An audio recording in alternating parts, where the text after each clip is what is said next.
Ini salah satu masalah ya yang dihadapi oleh Sungai Citarum, di mana gulma eceng gondok itu pertumbuhannya sangat cepat, dan kalau lihat Google sekitar 75 hektar. Jadi kita pendekatannya masalah ini harus menjadi berkah. Jadi dengan melibatkan masyarakat, kita rubah eceng gondok yang asalnya gulma menjadi sesuatu yang punya nilai ekonomi bagi masyarakat.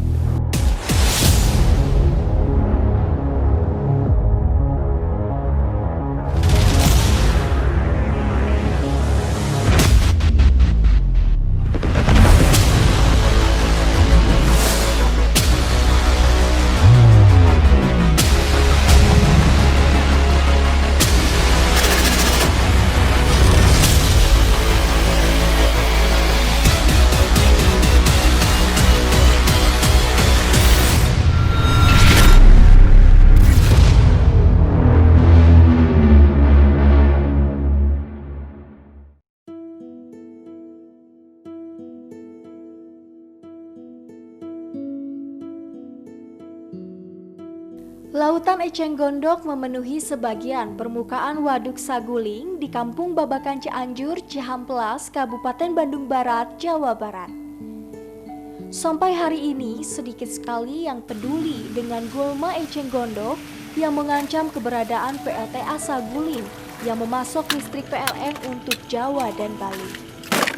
Kecuali alumnus Matematika Unpad Indra Darmawan yang mampu memanfaatkan tumbuhan itu untuk berbagai keperluan yang inovatif. Kali ini Gia sudah ada di Waduk Saguling yang memiliki luas eceng gondok 75 sampai dengan 90 hektar. Dan kali ini Gia akan langsung memanen menggunakan arit ini menggunakan sampan. Ayo ikutin. Saya mencoba mengikuti aktivitas bersampan Indra Darmawan di tengah kepungan eceng gondok yang ternyata memang cukup alot untuk ditaklukkan. Gulma ini rupanya tidak diam di tempat, tapi bergerak mengikuti arus.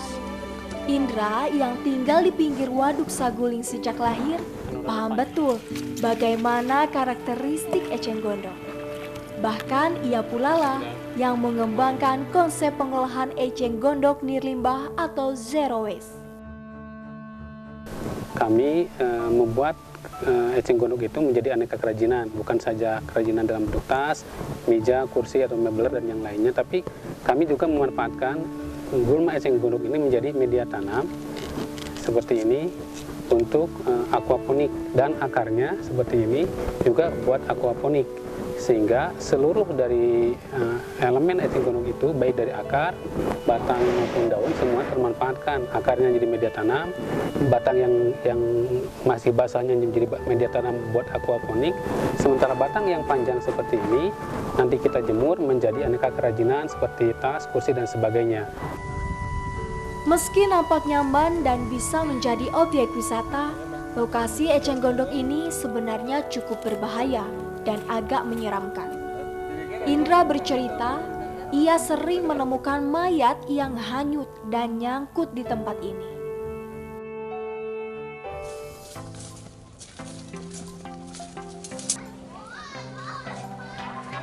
Sebelum dimanfaatkan untuk pembuatan tas dan aneka kerajinan tangan, batang eceng gondok itu dijemur selama beberapa hari. Setelah kering, ia dipres dengan mesin agar bisa dipipihkan dan tidak menggelembung.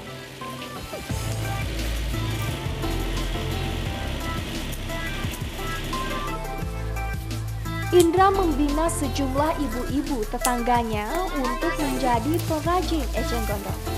Setelah sekian lama, mereka saat ini sudah mahir membuat aneka produk dengan aneka tingkat kesulitan. Di sisi lain, pemanfaatan eceng gondok ini juga membuat warga senang karena mereka mendapat pekerjaan. Nah Bu, ini tuh kan sangat bagus banget ya Bu, dari limbah tapi bisa dimanfaatkan. Nah Ibu gimana nih perasaannya bisa memanfaatkan limbah ini jadi yang bermanfaat? Ya alhamdulillah sangat bermanfaat ya. Kalau ini kan limbah Citarum, alhamdulillah sejak ini ada kerajinan ini, limbah Citarum itu jadi berkurang di Citarum, dibikin kerajinan. Alhamdulillah juga saya sangat terbantu ya segi ekonominya, membantu suami saya.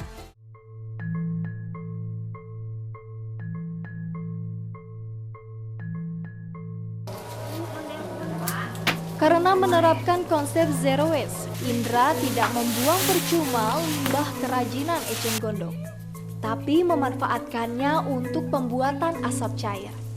Dalam dunia pertanian, asap cair dikenal sebagai pestisida organik dan penyedia unsur hara. Apa? Ini hasil eceng gondoknya yang kering? Ya, ini adalah sampah dari hasil kerajinan eceng gondok tadi yang ibu-ibu tadi dibikin itu. Ini sampahnya, sisa-sisa produksinya.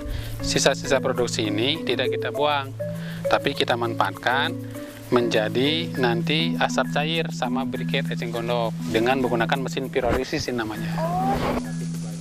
Cara yang dipakai Indra adalah dengan membakar sampah kerajinan itu dalam mesin pirolisis. Dalam dunia industri, alat seperti ini biasa digunakan untuk mengubah limbah sampah menjadi minyak atau bahan bakar. Jadi setelah proses pembakaran di sini, nanti akan menghasilkan asap. Asapnya mengalami proses pendinginan di pipa ini. Jadi di sini ada 2 pipa. Yang dalam adalah pipa asap, yang di luarnya pipa yang ada airnya. Ya, fungsi air itu untuk mendinginkan asap. Setelah itu asap akan masuk ke sini. Nah, di sini ada tong di dalamnya ini ada penampungan asap. Nah, di sini juga ada pendinginan. Oh, jadi nanti di tong ini akan ditampung lagi ya? Jadi ketika asap sudah mengalami pendinginan dia akan ditampung di sini. Nah, di sini karena di tong ini ada air, nanti hasilnya akan menghasilkan cairan seperti ini asap. Nah, kayak gini nih. Di sini ada, ini hasilnya seperti ini. Nah, ya, seperti ini. Limbah dari pembakaran sampah alat pirolisis ini ternyata tidak dibuang, tapi masih tetap dimanfaatkan, yakni untuk pembuatan briket eceng gondok, sebuah sumber energi terbarukan yang inovatif. Nah Pak, ini tuh kenapa nggak pakai tapioka? Karena biasanya pembuatan briket itu menggunakan tapioka. Oh ya, jadi itulah kelebihan daripada eceng gondok. Jadi eceng gondok itu tidak perlu tambahan bahan yang lain gitu. Jadi simpel langsung gitu, bisa ini hanya eceng gondok saja. Sejauh ini, Indra dan relawannya belum memproduksi secara massal briket eceng gondok dan masih untuk kalangan terbatas pemakaiannya. Alasannya pihaknya hanya sekedar membantu pengelolaan waduk saguling untuk mengurangi eceng gondok yang konon butuh waktu 15 tahun untuk membersihkannya. Limbah kerajinan eceng gondok ini bisa dimanfaatkan menjadi briket dan juga asap cair. Nah, briketnya ini full eceng gondok dan tidak menggunakan bahan lain tapi bisa merekat. Sangat inspiratif. Selain untuk briket dan kerajinan tangan, Indra juga menggunakan eceng gondok untuk aquaponik. Aquaponik adalah teknik budidaya gabungan antara perikanan dengan pertanian hidroponik dalam satu tempat. Caranya dengan memotong batang eceng gondok sebagai media tanam, mirip rokul seperti yang biasa terjadi pada hidroponik. Jadi setelah dipotong-potong ini, kita masukin akar eceng gondoknya. Oh, ini akar eceng gondoknya? Iya, ini akar eceng gondok. Masukin akar eceng gondoknya, langsung masukin eceng yang sudah ada bibitnya. Oh, ini ada. Jadi kan di sini ada rongganya. Iya, ada. Nah, rongga ini dimasukin bibit kangkung atau sosin atau apa. Tinggal ini kayak gitu. Setelah siap, maka media tanam eceng gondok itu dipasangkan pada rak-raknya.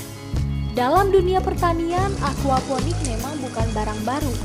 Tapi keunikan aquaponik di sini adalah karena Indra menggunakan batang dan akar eceng gondok. Nah Pak, ini tempat pengaplikasian aquaponik itu ya? Ya, ini tempat contoh penanaman sistem aquaponik. Sistem aquaponik. Jadi sistem aquaponik itu menggabungkan antara pertanian dengan perikanan. Ya. Prinsip kerja aquaponik ala Indra Darmawan ini adalah sebagai berikut.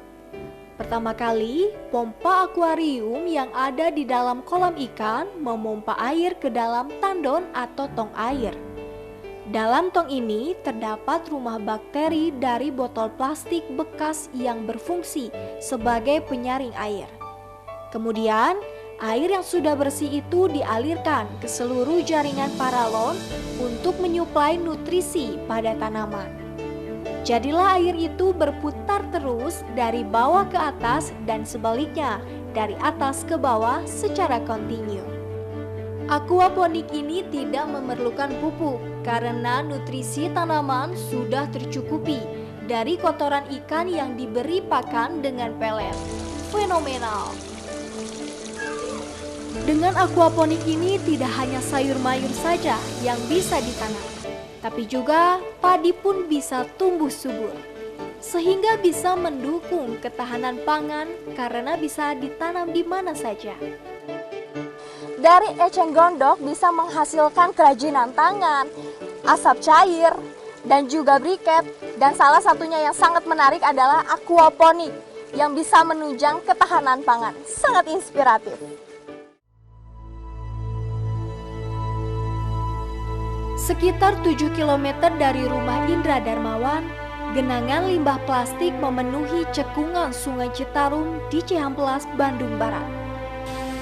Meski nampak lengang, Indra memiliki 58 pemulung di tempat ini yang ia bina ke dalam sebuah koperasi. Sampan yang mereka pakai pun adalah pinjaman dari dirinya yang pembayarannya dicicil dengan sampah plastik. Karena kepeduliannya pada lingkungan itulah, Indra rela tidak menjadi pegawai negeri dan memilih hanya menjadi pemulung. Sarjana yang menolak menjadi PNS dan memilih menjadi pemulung mungkin bisa dihitung dengan jari jumlahnya di Indonesia. Dan sarjana yang rela menjadi pemulung sekaligus inovator barangkali tidak ada duanya. Kecuali Indra Darmawan dari Bandung Barat, Jawa Barat. Saya kembali menapak tilas kegiatan Indra memulung plastik di sungai terpanjang di Jawa Barat. Kendati menghasilkan uang, aktivitas ini resikonya cukup tinggi dan bahkan 100% berbahaya untuk mereka yang bukan ahlinya. Jadi, sekalipun punya motif ekonomi, saya tetap salut pada mereka yang mau memunguti limbah plastik di tempat seperti ini. Bapak, ini tuh kira-kira banyak banget sampahnya itu. Pernah nggak sih Pak sampahnya sampai benar-benar bersih gitu dari atau pasti selalu banyak? Pasti selalu banyak selama pertama ada hujan ya, yang kedua selama masyarakat yang di Hulu itu di Kota Badung, Kota Cimahi, Kabupaten Bandung, Bandung Barat dan sebagian Jatinangor masih tidak peduli terhadap lingkungan, masih buang sampah sembarangan di mana saja, nanti terbawa air hujan, ya ujung-ujungnya akan terbawa ke Sungai Citarum. Indra sempat berkisah, langkahnya untuk membantu para pemulung itu bukan sekedar untuk mengurangi sedimentasi Sungai Citarum semata, tapi juga untuk mengentaskan kemiskinan di desanya.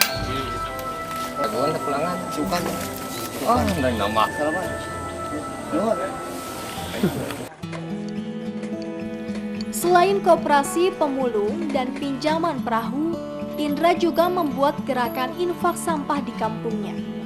Sekitar 40 tetangganya ikut ambil bagian dalam gerakan ini dan menyerahkan sampahnya untuk dijual. Hasil dari penjualannya itu dipakai untuk keperluan masjid, orang sakit, dan untuk kebutuhan sosial lainnya. Infak sampah ini menurut Indra adalah cara lain untuk mencegah orang membuang sampah ke sungai. Sebab dengan insentif infak maupun tabungan sampah seperti itu, ia berharap tetangganya bisa teredukasi dan peduli pada kebersihan Sungai Citarum. Jadi program infak sampah itu kita ngumpulin sampah dari warga-warga, warga dari sekitar RT sini, 3 RT, satu RW, diambilin sampahnya oleh Kang Agus, nah dikumpulin, terus disimpan di sini, udah di sini nanti disortir seperti tadi ya, dipisahkan antara jenis-jenis plastiknya, ini plastik ini, jenis logam dan sebagainya, udah sortir semua, baru kita jual. Setelah dijual, nanti uangnya sebagian buat operasional Kang Agus di lapangan, sebagian dipakan ke masjid. Selain persoalan sampah, Indra juga punya kegiatan lain, yakni membuka sekolah alam gratis tingkat SMP di rumahnya. Yang membedakan sekolah ini dengan sekolah lain adalah pembayaran SPP-nya cukup dengan menukarkan sampah, bukan uang. Inspiratif. Ada sampah plastik, ada kertas, ada dus, ada kaleng, ada apa lagi? Sementara istri Indra Darmawan, Tati Mulyati, membuka sekolah alam gratis tingkat TK dengan pendekatan yang sama, bayar SPP-nya dengan sampah. Tapi sebenarnya ia dulu sempat kurang setuju suaminya menjadi pemulung bukan menjadi PNS. Tapi kini ia sudah mendukung kiprah suami sepenuhnya. Sekarang manfaatnya nih Bu, kan banyak banget nih prestasi Pak Indra. Kira-kira gimana nih? Ya, kalau saya sekarang lebih mendukung terhadap segala kegiatan Pak Indra, walaupun saya tidak tahu ke depannya seperti apa misalkannya. Tapi sekarang saya udah mengerti bahwa emang kita itu sebagai lulusan dari negeri ya, sekolah dari negeri, emang kita harus mengabdi kepada negeri juga gitu.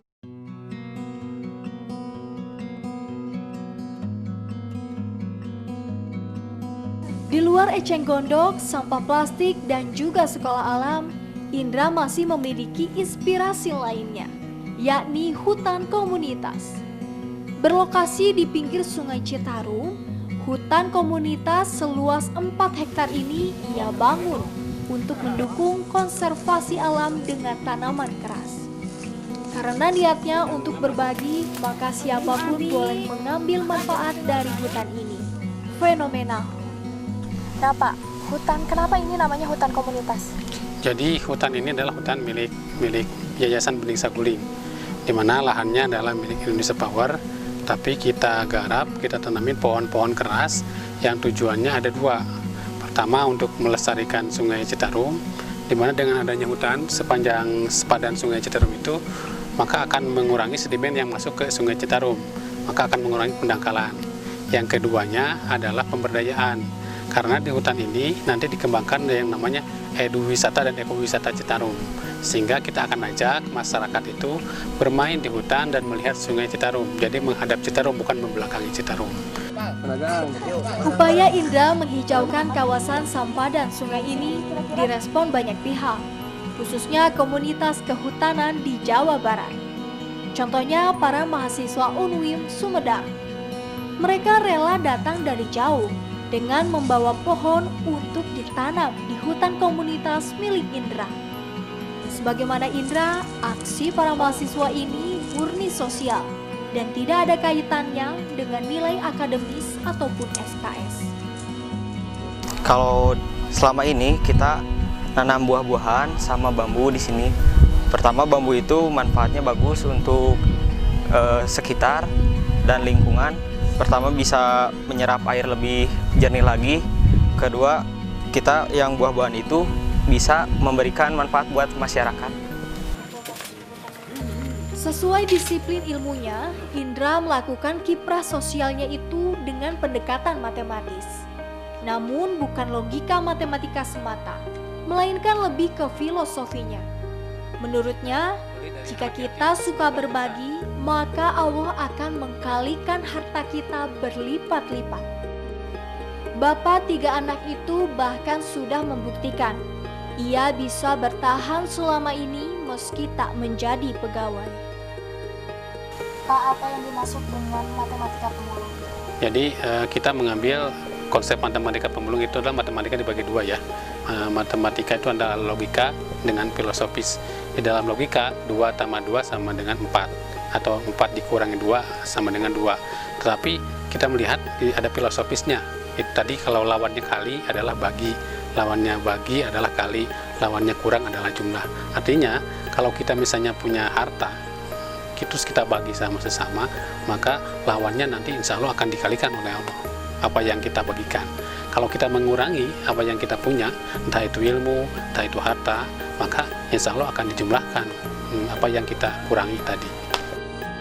Jerih payah Indra mengurusi pemulung, eceng gondok, sekolah, dan hutan itu ternyata dipantau Kementerian Lingkungan Hidup dan Kehutanan KLHK di Jakarta. Tahun 2020 ini ia terpilih menjadi salah satu nominator peraih Kalpataru untuk kategori penyelamat lingkungan. Itulah sebuah kehormatan ya bagi saya sendiri, dan mudah-mudahan ini juga kehormatan bagi warga Jawa Barat, karena saya salah satu nominasi dari Provinsi Jawa Barat. Ya, itu adalah sebuah kehormatan saja bagi saya dan bagi warga Jawa Barat. Pakar lingkungan dari Bandung Barat, Muhammad Satori, sangat mengapresiasi sepak terjang Indra Darmawan. Ia berharap ada pihak lain yang mau mengikuti jejaknya sebagai pejuang lingkungan. Di Jawa Barat ini ada sekitar 1.700 bank sampah unit, dan Pak Indra ini adalah salah satu di antara sekian banyak yang aktif di dalam mengelola sampah, terutama bank sampah. Namun demikian, tentunya tidak semua bank sampah itu bisa berjalan secara sustainable ya, jadi secara mandiri begitu ya. Nah, Pak Indra ini adalah sosok pengelola bank sampah dan juga dia melakukan edukasi pada masyarakat yang kontinu. Inilah yang membuat sosok seperti Pak Indra ini memang perlu direplikasi begitu ya. Sejumlah pihak mengakui bakat lingkungan Indra Darmawan sangat besar meski dia seorang matematikawan. Beberapa inovasinya menunjukkan justru matematikanya yang telah menjadi kunci suksesnya sebagai penyelamat lingkungan. Antara matematika dan pemulung sepertinya tidak ada hubungan. Namun Indra Darmawan membuktikan kesuksesan pemulung sangatlah matematis. Sebab jika kita mengkurangkan harta dan ilmu yang harus dibagi, maka kita akan mendapatkan jumlah harta dan ilmu yang berkali lipat.